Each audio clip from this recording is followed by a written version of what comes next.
بسم اللہ الرحمن الرحیم۔ شروع اللہ کے نام سے جو نہایت رحم کرنے والا مہربان ہے۔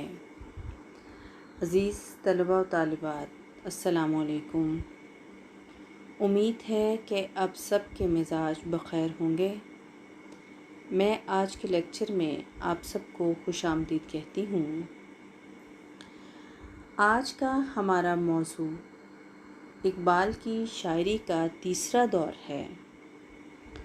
یہ دور 1908 سے 1918 تک کے عرصے پر محیط ہے۔ ہم اپنے آج کے اس لیکچر میں اقبال کی شاعری کے اس دور کے حوالے سے یہ دیکھیں گے کہ اقبال اپنی شاعری کے اس دور میں ذہنی اور فکری اعتبار سے کن کن مراحل سے گزرے اور کون سے اہم موضوعات ان کی شاعری کا حصہ رہے۔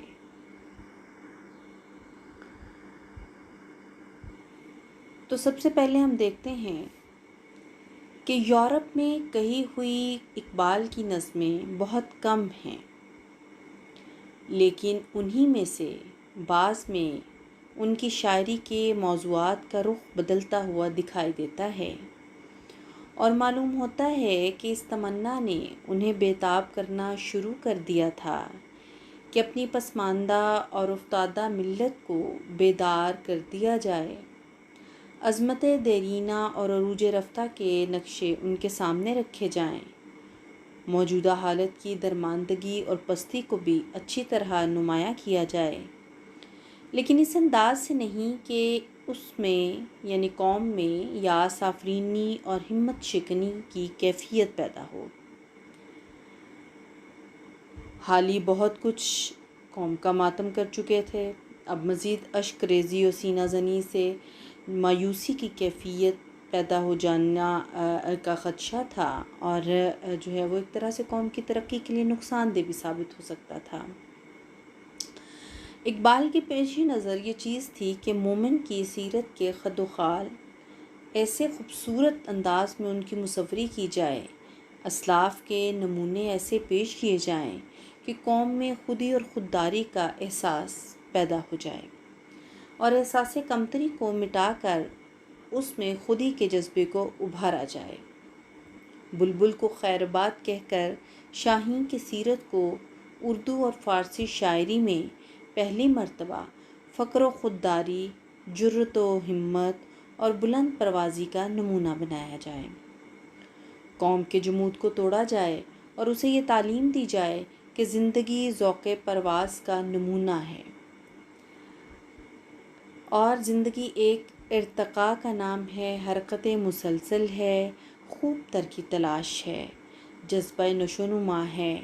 قناعت پسندوں اور تقدیر پرستوں کو یہ بتایا جائے کہ سعی پیہم سے جہان نو پیدا کرنا انسان کی تقدیر ہے۔ عقل اچھی چیز ہے، لیکن خالی عقل جرأت آموز اور خلاق نہیں ہوتی۔ زیرکی سے زیادہ عشق کی ضرورت ہوتی ہے۔ جب تک قوم میں زندگی کے اعلیٰ اقدار کی تڑپ پیدا نہ ہوگی، وہ قوم جمود سے نہیں نکل سکتی۔ تو یہ خیالات جو ہیں وہ اقبال کی شاعری میں قیام یورپ کے آخری وقت کے دوران اور اس دوران میں جو ہے وہ پیدا ہونا شروع ہو گئے تھے، چونکہ اس سے پہلے کا دور دوسرا جو ہے وہ قیام یورپ کا دور تھا۔ تو یہ جو موضوعات جو ان کی شاعری کے تیسرے دور کے تھے، ان کا جو ہے وہ ایک طرح سے آغاز جو ہے وہ اس قیام یورپ کی ہی شاعری میں ہمیں دکھائی دینا شروع ہو گیا تھا۔ تو اقبال جو ہے اس دور کی شاعری کا جو ہے وہ موضوع جو ہے وہ حیات لامتناہی کا عشق جو ہے، ایک طرح سے وہ اس عشق کے بارے میں جو ہے وہ قوم کو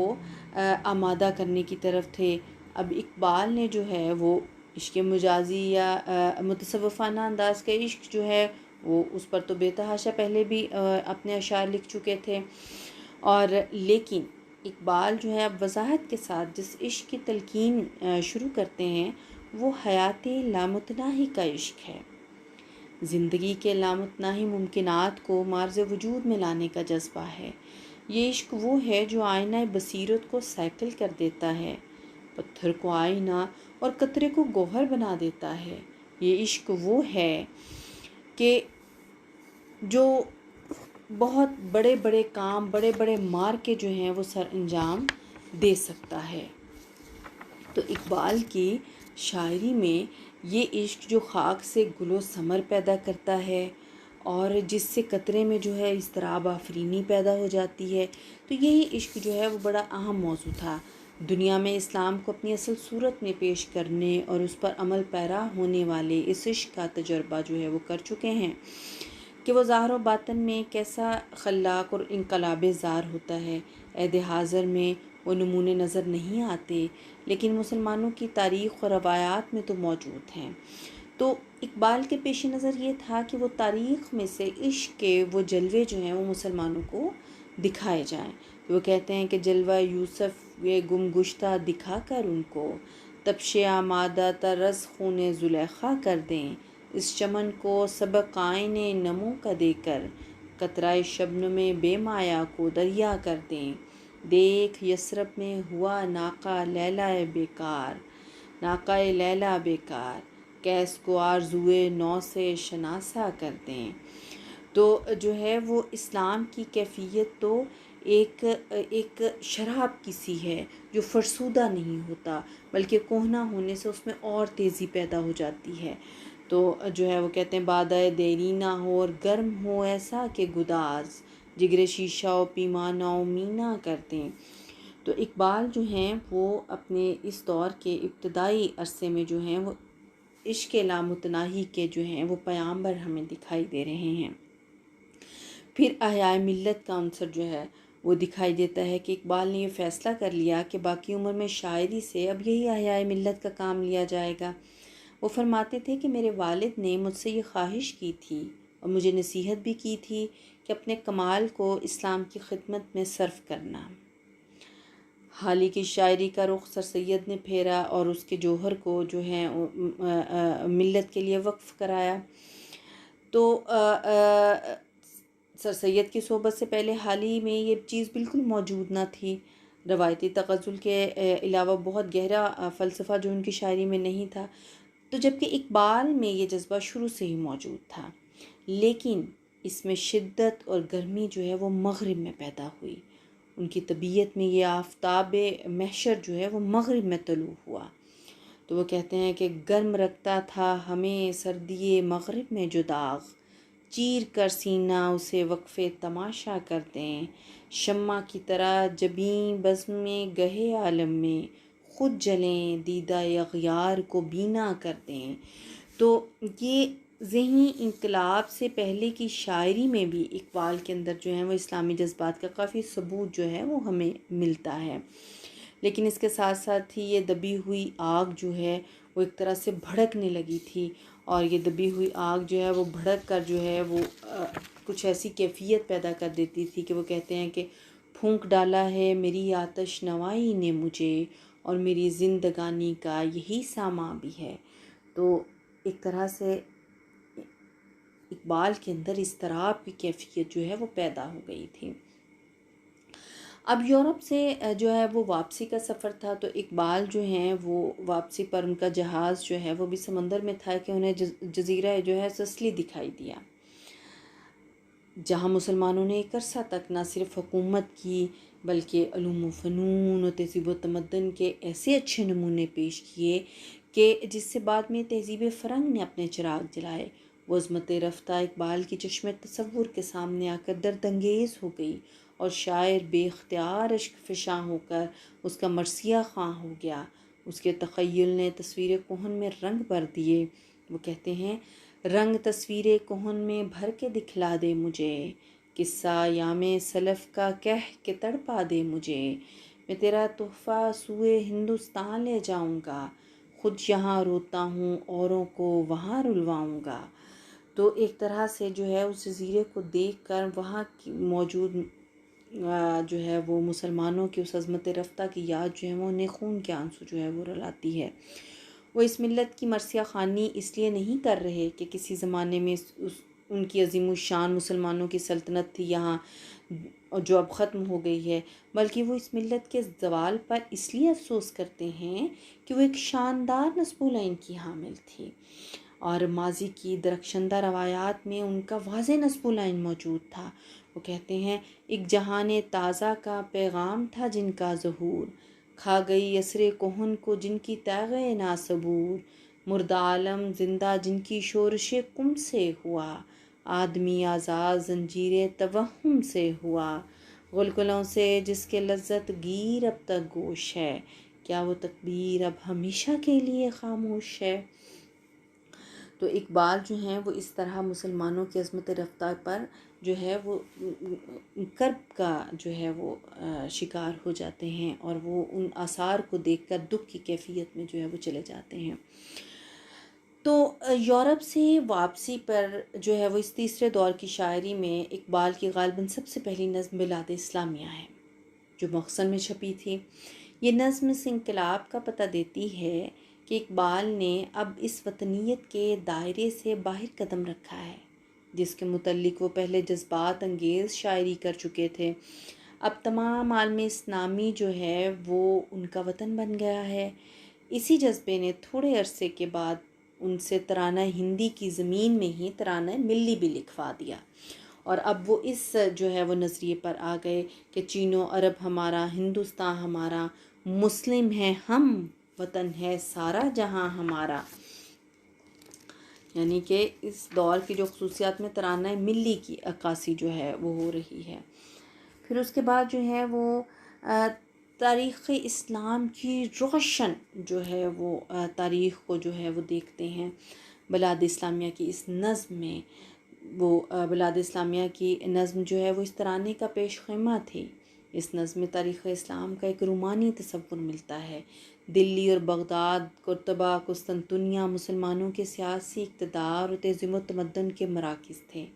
مسلمان کہلانے والی اقوام جو ہیں ان اقالیم میں غالب اور حکمران تھیں، لیکن ان سلطنتوں کا انداز اور ان کے حکمرانوں کے اسلوب حکمرانی ہر حیثیت سے اسلامی نہ رہے۔ ان میں سے اکثر نے تو محض کیسر و کسریٰ کی جانشینی ہی کی اور اسلامی زندگی کے کوئی بہت اعلیٰ نمونے پیش نہ کیے، اور بعد میں جو ہے وہ ایک طرح سے اسلام نے اس وقت کے مسلمان حکمرانوں کی نے ملوکیت ہی کی طرح کی ایک صورت کو مسخ کر کے سامنے پیش کر دیا۔ لیکن بلاد اسلامیہ والی اس نظم میں ابھی تاریخ اسلامیہ کا روشن پہلو ہی ان کے سامنے ہے۔ یعنی ایک طرح سے اگرچہ بعد میں مسلم اقوام جو ہیں جو حکمران وہاں تھے انہوں نے جو ہے اسلام کو جس طرح اس کا حق تھا اس طرح نہیں رہنے دیا، جس طرح کی اس کی صورت تھی ویسے نہیں رہنے دی، لیکن وہ دور جو مسلمانوں کی درخشندہ روایات کا دور تھا، جس میں مسلمان عظمت رفتہ پر تھے، جس میں مسلمان صحیح معنوں میں اسلام کے نائب تھے، وہ جو صورت ہے وہ بلاد اسلامیہ والی اس نظم میں جو ہے وہ ہمیں دکھائی دیتی ہے، ایک روشن صورت کے ساتھ جو ہے وہ ہمیں یہاں پہ دکھائی دیتی ہے۔ جیسے وہ کہتے ہیں کہ سرزمین دلی کی مسجود دل غم دیدہ ہے، ذرے ذرے میں لہو اسلاف کا خوابیدہ ہے، پاک سجڑے گلستان کی نہ ہو کیوں کر زمیں، خانقاہ عظمت اسلام ہے یہ سرزمیں، سوتے ہیں اسی خاک میں خیر الامم کے تاجدار، نظم عالم کا رہا جن کی حکومت پر مدار، دل کو تڑپاتی ہے اب تک گرمی محفل کی یاد، جل چکا حاصل مگر محفوظ ہے حاصل کی یاد۔ تو ایک طرح سے عظمت رفتہ جو مسلمانوں کا تھا اس کی جو ہے وہ یاد دہانی کرتے ہیں اس نظم میں جو ہے۔ تو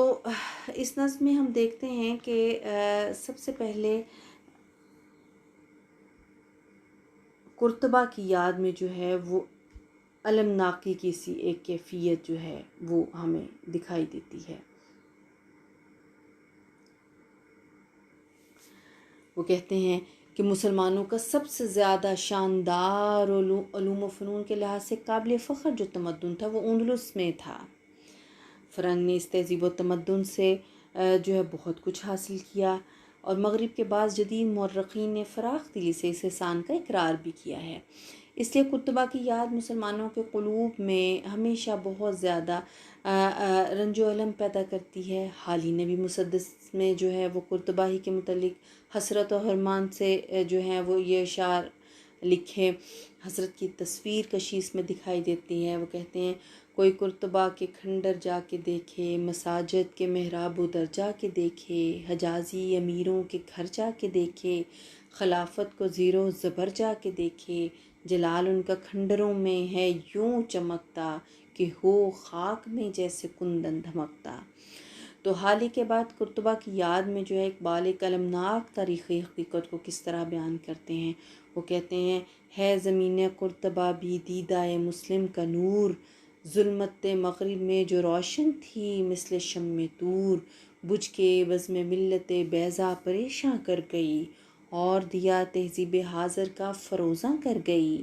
قبر اس تہذیب کی یہ سرزمین پاک ہے، جس سے تاکہ گلشن یورپ کی رگیں نمناک ہے۔ تو ایک طرح سے جو یہ قرطبہ کی دکھ کی کیفیت جو ہے، بغداد، قرطبہ، قسطنطنیہ کی جو کیفیات ہیں ان کو دیکھ کر جو ان کے دل میں پیدا ہوتی ہیں، وہ جو ہے وہ کس طرح وہاں پہ پیش کرتے ہیں اس نظم میں اپنے۔ تو بلاد اسلامیہ جو ان کی نظم ہے اس کا جو آخری بند ہے وہ مدینہ منورہ پر ہے، یعنی مدینہ منورہ ان کے وہ اس کے ساتھ مسلمانوں کا قلبی و روحانی تعلق ہے، اور ایسا تعلق جو کسی اور شہر کے ساتھ نہیں ہو سکتا۔ یہ خوابگاہ مصطفیٰ صلی اللہ علیہ وسلم ملت اسلامیہ کی عظمت کی ولادت کا تھی۔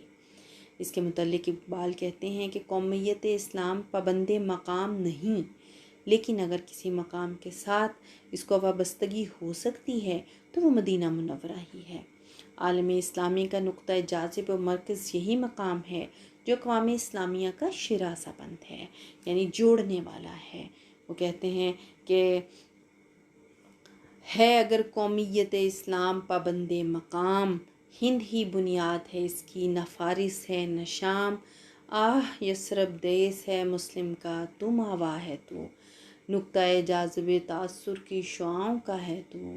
جب تلک باقی ہے تو دنیا میں باقی ہم بھی ہیں، صبح ہے تو اس چمن میں گوہر شبنم ہم بھی ہیں۔ تو جو ہے وہ یعنی اس ایک پر امید انداز میں اور اس جو ہے پاک سرزمین کے ساتھ جڑتے ہوئے اقبال نے جو ہے وہ اس نظم کا جو ہے وہ اختتام کیا ہے، اور عظمت رفتہ کی جو ہے وہ یاد شروع میں آئی کس طرح، اور اس کے بعد جو ہے وہ مسلمانوں کے زوال کی کہانی، اس کی تصویر کشی، اور پھر اس کے بعد جو ہے آخر میں اپنی ان کوتاہیوں کا تدارک بھی وہ مدینہ منورہ کی اس سرزمین کے ساتھ جو ہے وہ ڈھونڈتے ہیں۔ تو یہ نظم جو ہے وہ اس دور کی اقبال کی جو ہے اہم ترین نظم ہے۔ پھر اقبال جو ہے ان کی دوسری نظم کو ہم دیکھتے ہیں کہ وہ جو ہے وہ یورپ سے، وہ نظم گورستان شاہی ہے، وہ اہم نظم اس دور کی جو ہے وہ ہے۔ یورپ سے واپسی کے کچھ عرصہ بعد اقبال حیدرآباد دکن غالباً اکبر حیدری کی دعوت پر گئے اور انہی کے ہاں مہمان بھی رہے۔ حیدرآباد میں سب سے زیادہ حسرت ناک اور عبرت انگیز مقام جو ہے وہ گورستان شاہی ہے، جہاں کتب شاہیوں کے مقابر کے عظیم الشان گنبد ہے۔ مسلمان بادشاہوں کے اتنے عظیم و رفیع مقبرے شاید دنیا اسلام میں کہیں اور یکجا نہیں ملے۔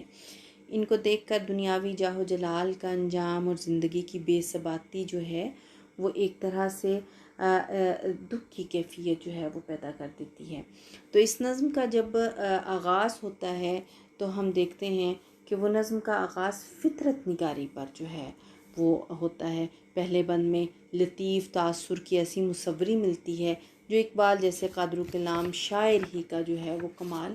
ہو سکتا ہے۔ فطرت نگاری کے جلوے ہیں اور اس میں خارجی فطرت اور شاعر کا باطنی تأثر ایک دوسرے کا آئینہ بن گئے ہیں۔ فطرت کی نوائے خاموش شاعر کے ساز فطرت سے ہم آہنگ ہو گئی ہے، اور وہ کہتے ہیں آسماں بادل کا پہنے خرقہ دیرینہ ہے، کچھ مقدر سا جبیں ماہ کا آئینہ ہے، چاندنی پھیکی ہے اس نظارہ خاموش میں، صبح صادق سو رہی ہے رات کی آغوش میں، کس قدر اشجار کی حیرت فضا ہے خاموشی، بربط قدرت کی ایک دھیمی نوا ہے خاموشی، باطن ہر ذرہ عالم سراپا درد ہے، اور خاموشی لب ہستی پہ آہ سرد ہے۔ تو فطرت نگاری کا بڑا خوبصورت جو ہے وہ منظر کشی اقبال کرتے ہیں، اور اس کے بعد جو ہے وہ زندگی کی بے ثباتی کی طرف آتے ہیں، زندگی کے فانی ہونے کی طرف آتے ہیں۔ ظاہر ہے یہ وہ ایسا مقام ہے جو قبرستان کو دیکھ کے، وہ شاہی قبرستان کو دیکھ کر کہ دل واقعی حساس دل جو ہے وہ دکھ کی کیفیت میں چلا جاتا ہے۔ تو دنیا کے فانی ہونے، زندگی کے فانی ہونے کی بات جو ہے وہ کرتے ہیں۔ وہ کہتے ہیں کہ آہ جولان گاہ عالمگیر، یعنی وہ حصار، دوش پر اپنے اٹھائے سینکڑوں صدیوں کا بار، زندگی سے تھا کبھی معمور اب سنسان ہے، یہ خاموشی اس کے ہنگاموں کا گورستان ہے۔ تو جو ہے وہ ایک طرح سے اس گورستان کی خاموشی کو زندگی کی بے ثباتی اور فانی ہونے کی طرف جو ہے وہ اشارہ کر رہے ہیں۔ پھر موت کی ہمہ گیری جو ہے اس کو بیان کرتے ہیں۔ وہ کہتے ہیں اس بے مثل نظم میں جو ہے وہ فن کے لحاظ سے اقبال کی شاعری کا کمال بھی جھلکتا ہے۔ پہلے کئی بند زندگی کی بے ثباتی اور موت کی ہمہ گیری پر بھی مشتمل ہے،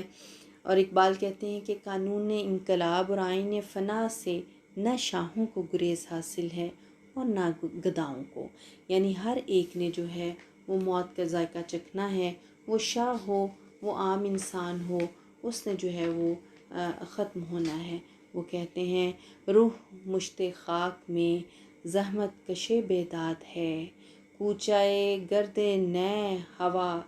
ہوا جس دم نفس فریاد ہے، کوچائے گرد نے ہوا جس دم نفس فریاد ہے، زندگی انسان کی ہے مانند مرغ خوش نوا، شاخ پر بیٹھا کوئی دم چہچہایا اڑ گیا، آہ کیا آئے ریاض دہر میں ہم کیا گئے، زندگی کی شاخ سے پھوٹے کھلے مرجھا گئے، موت ہر شاہ و گدا کے خواب کی تعبیر ہے، اس ستمگر کا ستم انصاف کی تصویر ہے۔ تو یہ موت سے ہمہ گیری جو ہے وہ اس نظم کا آفاقی پہلو جو ہے وہ بیان ہوتا ہے۔ اس کے بعد پھر غم ملت کا بیان کرتے ہیں۔ اس تمام مرثیے کے تہ میں دراصل یہ جو آفاقی نظریات تو ہیں ہی ہے نا، موت کی ہمہ گیری، زندگی کے بے ثباتی ہونے کی بات، دنیا کے فانی ہونے کی بات، لیکن اصل میں اس کے تہ میں غم ملت ہے جو آخری بندوں میں جو ہے وہ نمایاں ہونے لگتا ہے اس نظم کے۔ اقبال کہتے ہیں کہ جس طرح موت جو ہے اس کی یورش افراد پر ہے، اسی طرح اقوام بھی اس کی دستبرس سے جو ہے وہ محفوظ نہیں رہ سکتی۔ وہ کہتے ہیں زندگی اقوام کی بھی ہے یوں ہی بے اعتبار، رنگ ہائے رفتہ کی تصویر ہے ان کی بہار، اس ضیاء خانے میں کوئی ملت گردوں وقار، رہ نہیں سکتی ابد تک بارے دوش روزگار، اس قدر قوموں کی بربادی سے ہے خوگر جہاں، دیکھتا بے اعتنائی سے ہے یہ منظر جہاں۔ تو اس کے بعد جو ہے وہ اقبال جو ہے مصر، بابل و یونان و روما کی طرح عظمت مسلم بھی جو ہے وہ سوچتے ہیں کہ ایام نے لوٹ لی ہے، اور عالمگیر آئین فنا سے یہ کیسے بچ سکتے تھے۔ تو جو ہے وہ اس نظم کے بیشتر حصے میں جو ہے وہ ایک طرح سے ایسا معلوم ہوتا ہے کہ اقبال زندگی کی بے ثباتی اور موت کی ہمہ گیری سے مغلوب ہو کر ایک انفعالی کیفیت میں جیسے وہ ڈوب گئے ہیں، لیکن جو ہے یہ کیفیت جلد ہی رفع ہو جاتی ہے، اور شروع کے 8-10 بندوں میں ایسی حسرت برستی ہے، اور جو ہے وہ ایسی عبرت پیدا ہوتی ہے کہ انسان کا دل جو ہے وہ زندگی اور اس کے ناپائیدار دھوکوں سے سرد جو ہے ہو جاتا ہے۔ لیکن یہ کیفیت کبھی اقبال پر طاری بھی ہوتی ہے تو جلد ختم ہو جاتی ہے، اور جب تک وہ زندگی کو، غم زندگی کو اپنے کیمیائے نظر سے امید و لطف حیات میں تبدیل نہیں کر لیتے، وہ بات کو ختم نہیں کرتے، ان کی بعض شاندار نظموں میں بھی ہم یہی دیکھتے ہیں کہ وہ غم و رنج کی گہرائیوں میں غوطہ لگا کر نہ صرف سطح حیات پر ابھر آتے ہیں بلکہ اس سے اوپر لامتناہی فضا میں پرواز کرنے لگتے ہیں، کیونکہ وہ یاس کے مبلغ نہیں تھے، وہ غم کے مصور نہیں، وہ امید کے پیامبر ہیں، وہ زندگی کے پرستار ہیں، موت اور فنا کو آنی جانی کیفیتیں سمجھتے ہیں۔ چنانچہ اس نظم میں بھی فنا اور موت کی مصوری کر چکنے کے بعد وہ آخر میں زندگی کا نقشہ کھینچتے ہیں اور اس نتیجے پر تان توڑتے ہیں کہ موت سے بھی ہر جگہ زندگی ابھرتی دکھائی دیتی ہے۔ موت کوئی مستقل چیز نہیں، وہ زندگی ہی کا ایک مظہر ہے اور اس کے ظہور تازہ بتازہ اور نو بنو کا ذریعہ ہے۔ وہ کہتے ہیں زندگی سے یہ پرانا خاکدہ معمور ہے، موت میں بھی زندگانی کی تڑپ مستور ہے، پتیاں شاخوں سے گرتی ہیں خزاں میں اس طرح، دستے طفل خفتہ سے رنگیں کھلونے جس طرح۔ تو وہ ایک طرح سے امید کی بات کرتے ہیں جیسے کہ وہ شمع اور شاعر میں کرتے ہیں، حتیٰ کہ وہ شکوہ اور جواب شکوہ میں بھی آخر میں جو ہے وہ امید تک پہنچ جاتے ہیں۔ تو ایک جو ہے وہ امید کی بات یہاں پہ آ جاتی ہے۔ اس کے بعد جو ہے وہ ہم دیکھتے ہیں کہ اس نظم کا داخلی ارتقاء جو ہے اقبال کی فطرت اور ان کے نظریہ حیات کا آئینہ دار ہے۔ دراصل نظم کا موضوع اور محرک گورستان ہے، جس سے زیادہ غم و اندوہ کی جگہ کوئی ہو ہی نہیں سکتی۔ ابتدائی تاثر وہی ہے جو کسی انسان کے بھی حساس دل میں پیدا ہوتا ہے، گو ایک لطیف طبع والے شاعر کی طبیعت میں حسرت و عبرت اور انجام حیات روح کی گہرائیوں کو خاص طور پر متاثر کرتے ہیں۔ اس فوری ابتدائی تاثر سے شاعر یہ محسوس کرتا ہے کہ باطن ہر ذرہ عالم سراپا درد ہے اور خاموشی لب ہستی پہ آہ سرد ہے، لیکن یہ تاثر جو ہے وہ حقیقت شناس شاعر مفکر تمام زندگی کو جو ہے وہ فنا انجام سمجھ کر یاس کو ہمیشہ اپنی روح پر قابض نہیں ہونے دیتا،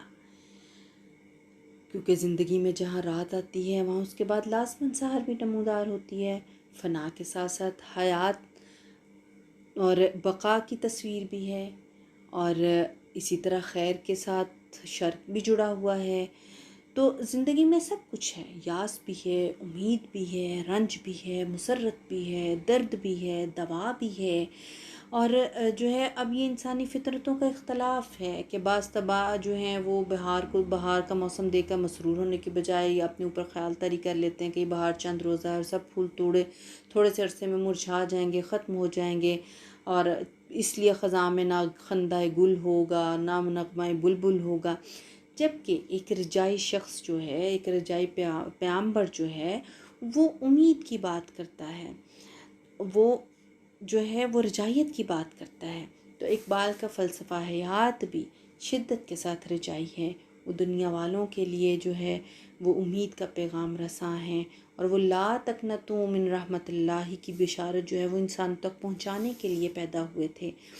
اس نظم میں جو ہے وہ یاس انگیزی جب ایک خاص حد تک پہنچ جاتی ہے تو اقبال جو یک بیک جس چونک پڑتے ہیں، اور وہ فوراً جو ہے وہ اپنے اوپر طاری وہ غلبہ جو ہے وہ ختم کرنے کی کوشش کرتے ہیں کہ فنا تو ہے، زندگی کی ماہیت جو ہے وہ اور ہے، اور وہ فنا کے بعد جو ہے وہ موت کے بعد ایک نئی زندگی کی طرف جو ہے وہ رخ کرتے ہیں،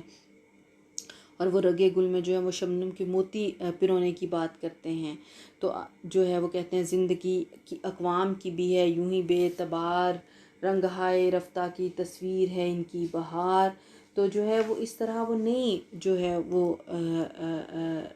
صبح کی بات کرتے ہیں، نئے دنوں کی بات کرتے ہیں، تو ایک امید کی جو ہے وہ بات ہے، اور یہ اقبال کے نظریہ حیات کے عین جو ہے وہ مطابق ہے۔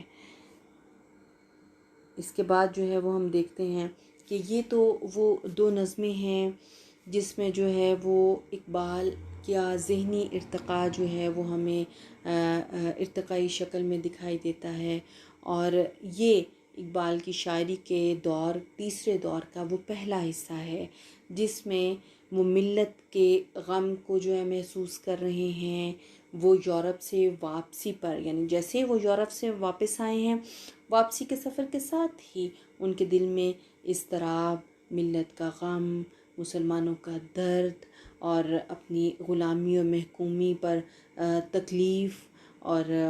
اپنے جو ہے مسلمانوں کو خواب غفلت سے اٹھانے کی ایک تڑپ، یہ غلبے جو ہیں وہ زندہ ہونا شروع ہو گئے ہیں۔ کبھی وہ اسلاف کی تصویریں دکھاتے ہیں، بلاد اسلامیہ میں جو ہے وہ ان مسلمانوں کے عروج کی بات کر رہے ہیں، اور جو ہے وہ بغداد کی تصویریں کھینچ رہے ہیں، پھر جو ہے اس آخر میں امید پر لا کے جو ہے وہ ایک پیغام چھوڑتے ہیں مسلمانوں کے لیے۔ پھر جو ہے ہم دیکھتے ہیں کہ گورستان شاہی میں بھی وہ وہی فنا کی بات، موت کی بات کے بعد ایک امید اور رجائیت کی بات کرتے ہیں۔ تو اقبال کا جو ہے وہ ذہنی سفر جو ہے وہ اب مکمل طور پر وطنیت کے دائرے سے نکل کر ملت اور ملت کے ساتھ جڑے ہوئے ملت کے مفادات اور ان کے دوبارہ سے جو ہے وہ زندہ ہونے کے اور اپنے عروج کو حاصل کرنے کی طرف جو ہے وہ ان کو گامزن کرنے کے جو ہے وہ امکانات پیدا کرنے کی وہ کوشش کر رہے ہیں۔ تو عزیز طلباء و طالبات، یہ تو تیسرے دور کا پہلا حصہ تھا جس میں ہم نے یورپ سے واپسی کے بعد ان کی پہلی نظم جو لکھی انہوں نے، اور اس کے بعد جو ہے آہستہ آہستہ مرحلہ وار جو ہے وہ ان کا ذہنی سفر جو ہے وہ کس طرح آگے بڑھ رہا ہے۔ تو اسی کا جو ہے وہ ہم اگلا حصہ جو ہے وہ اگلے لیکچر میں ہم انشاءاللہ پڑھیں گے کہ اور وہ اہم منظومات دیکھیں گے جن میں جو ہے اقبال کی فکر جو ہے مزید روشن ہو کر ہمارے سامنے آئے گی، اور ہم دیکھیں گے کہ اس دور میں جو ہے اقبال کا شعری جو دور ہے وہ فکر کے اعتبار سے و موضوعات کے اعتبار سے کیسا تھا۔ تو اس کے ساتھ ہی جو ہے وہ آج کے اس لیکچر کا اختتام ہوا چاہتا ہے۔ میں آپ سب سے اجازت چاہتی ہوں، اگلے لیکچر میں انشاءاللہ ملاقات ہوگی، تب تک کے لیے اجازت دیجیے۔ بہت شکریہ، اللہ حافظ۔